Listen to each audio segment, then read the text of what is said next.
Hello everyone, I hope you're having a wonderful day. Today, we're diving into a powerful story about resilience, betrayal, and the quiet strength of family.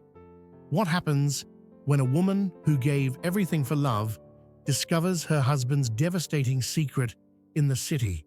Stay with me as we uncover how heartbreak turns into hope inside a humble village home.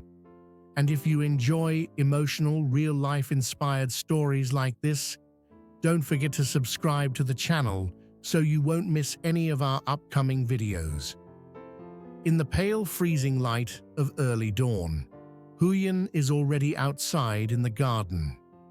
The air is sharp enough to sting her skin, but she bends quietly over the tangled vegetable beds anyway, pulling out weeds one by one.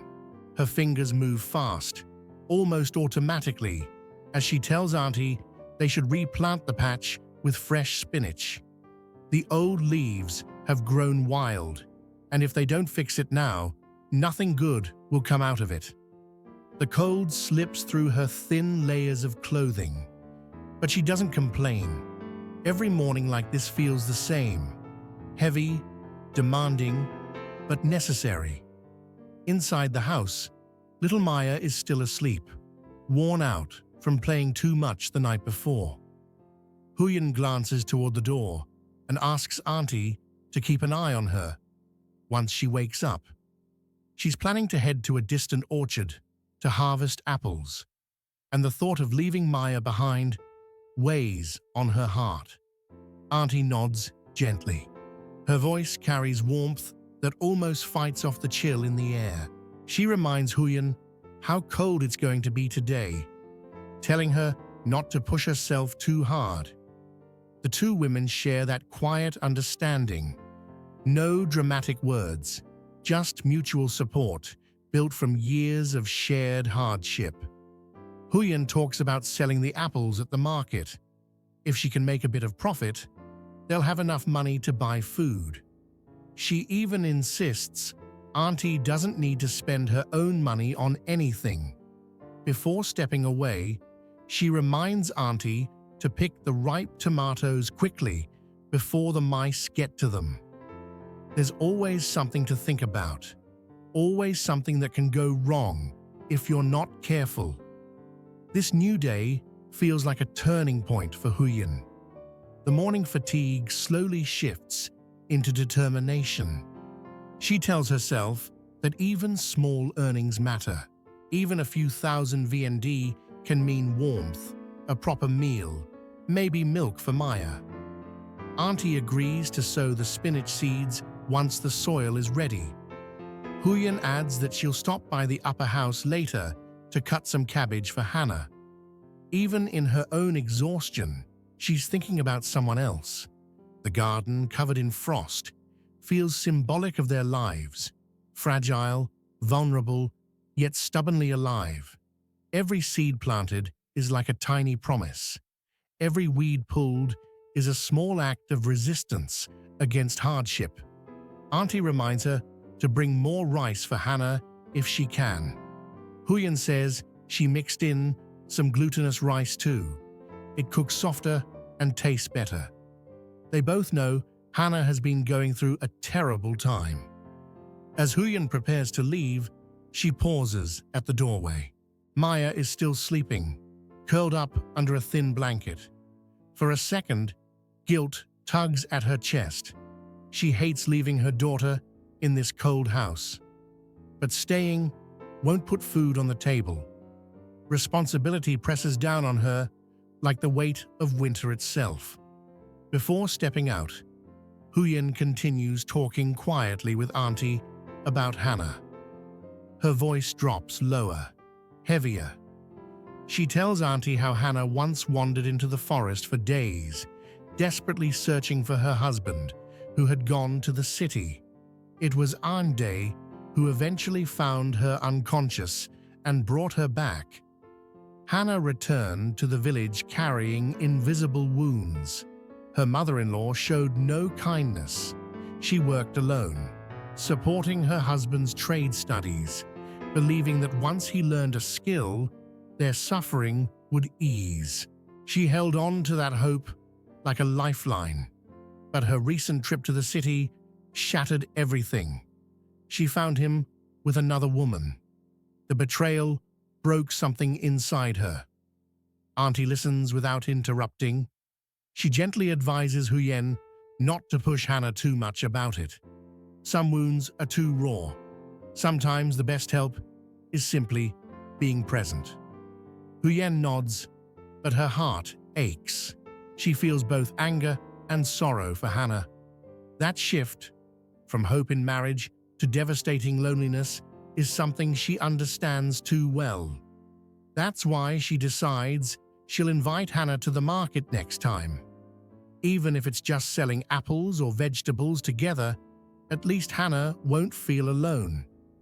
Maybe earning a little money will give her something solid to stand on again. Auntie reminds Huyen to layer up properly before heading out. Huyen reassures her she's wearing enough. Once she starts working, she'll warm up anyway. Before leaving, she repeats her instructions. Feed Maya breakfast when she wakes up. The food is already in the pot. Make sure she dresses warmly, and don't forget to plant the spinach seeds. Auntie promises she'll take care of everything. The village path is wrapped in thick mist as Huyen walks away. The fog blurs the road ahead, much like the uncertainty clouding Hanna's heart. But even in that grey stillness, there's something steady about Huyen's steps. Shared pain has slowly turned into shared strength. By the time she reaches the apple orchard, her fingers are numb. She greets the owner and asks about the ripeness of the fruit. They negotiate 5,000 VND per kilo. She asks for a small discount, mentioning how heavy rains reduce the harvest. The owner agrees, explaining the apples only ripened about 10 days ago. Huyen nods. Every year around this time, it's the same. She starts picking, carefully choosing the firmest apples. She bites into one to test the sweetness. It's good. If she can resell them at 10,000 VND per kilo, she'll make a modest profit. As she waits for the apples to be weighed, she hums softly to herself, a little children's song about a tiny elephant in the old forest. It's her way of shaking off exhaustion. No one is around to hear, and even if they were, she wouldn't care. The orchard floor is scattered with faded leaves. It feels like life itself, slow, repetitive, but persistent. Each apple she drops into her basket is another step toward keeping her family afloat. When the owner disappears briefly into the house, Huyen keeps picking. She glances at the sky, worried about losing time. The market won't wait for her. For a moment, regret creeps in. If only the rain hadn't slowed the ripening. If only life weren't always this tight. But then she imagines bringing home food, maybe even something small and special for Maya. That thought lights a quiet warmth inside her chest. The cold still bites at her skin, but her resolve burns brighter. Carrying heavy baskets of apples, she prepares to head toward the market, her steps steady, her heart holding on to that fragile but stubborn hope. Back at the house, Auntie sits close to the small fireside, carefully stirring a pot of porridge. Maya has just woken up, her hair messy, her eyes still heavy from sleep.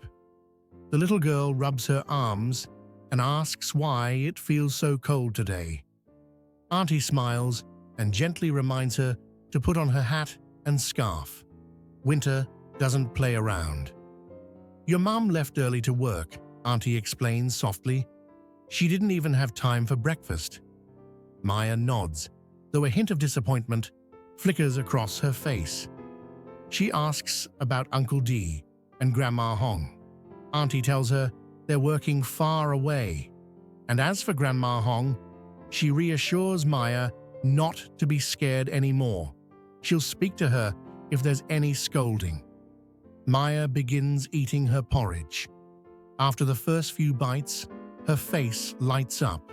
"It's delicious," she says, offering a spoonful to Auntie. Auntie laughs and shakes her head, saying she's already full. Instead, she sits beside Maya and gently combs through her hair. She tells the little girl how pretty she looks, especially with her rosy cheeks from the cold. Then, Auntie asks about school. Maya hesitates. She admits that some classmates avoid playing with her because her family is poor. The words come out small, almost embarrassed. Auntie's hand pauses for a second, then continues brushing. She looks at Maya and says firmly, "We're not poor. Your Aunt Huyen works very hard. You have everything you need.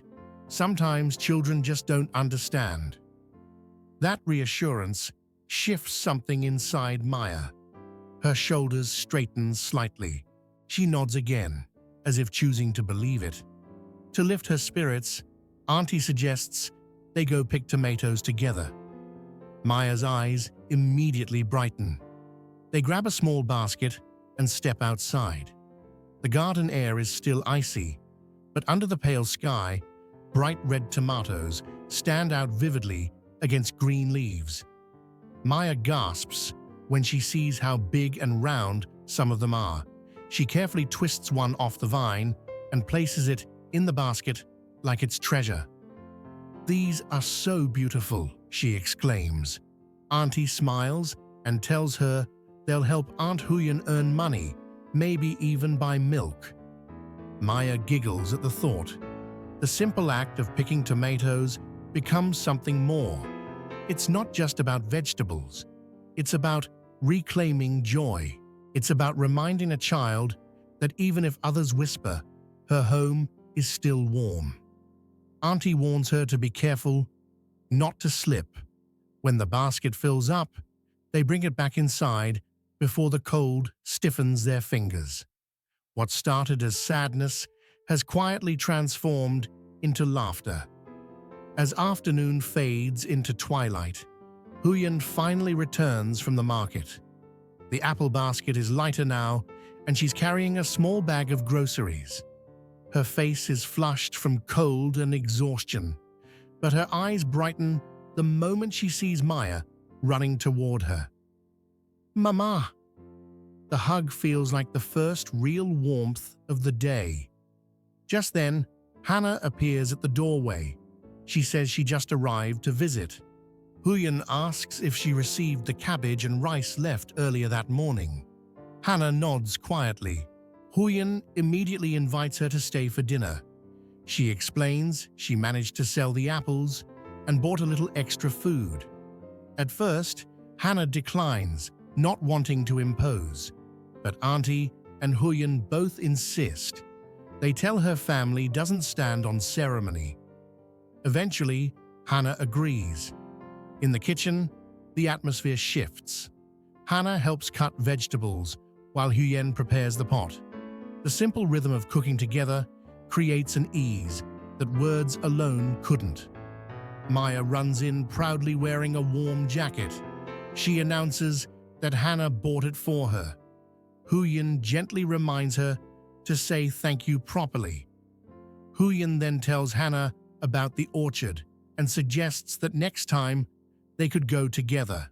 It would be better than Hanna continuing heavy construction helper work that pays little and drains her strength. Hanna listens, her expression softening. She admits the work has been exhausting. Huyen advises her to save money instead of buying gifts, especially during hard times. Something shifts inside Hanna. For the first time in a while, she doesn't feel like an outsider. She feels included. Soon, Uncle Day returns home. Maya rushes to show him her jacket. Hanna greets him politely.